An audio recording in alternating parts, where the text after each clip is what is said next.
हमके बड़ा जोर से भूख लगल बा, खाना दा ना माई।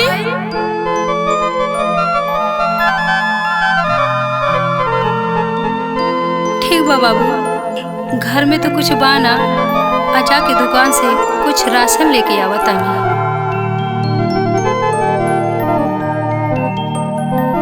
चल यहाँ से सुबेरे सुबेरे मुंह उठा के चले यहाँ की राशन चाहिए। पैसा लागी पैसा, जो पैसा लेके आ फोकटे में चाहिए।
नहीं मिले कबनो घरवा ये राम, भरले जवानिया में विधवा बनवला।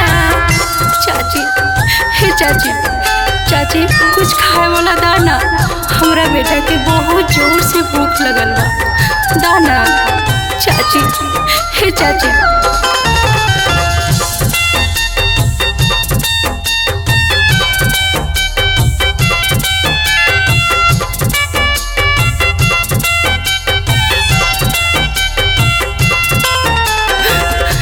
कवने कसूरवा के दिहला विपतिया, छीन लेता होता मरपा राना ये राम।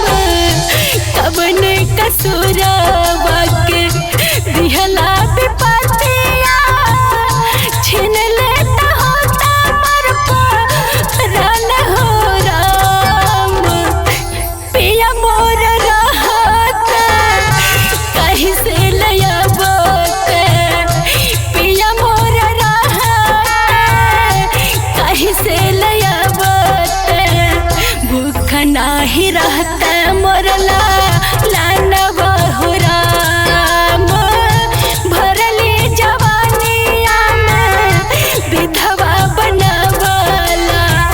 छीन लेला हमारो सुहाग राम। मालिक मालिक कुछ पैसा दे देना, दुकान से राशन लेके आवे बा और हमार लइकन के बहुत जोर से भूख लगल बा।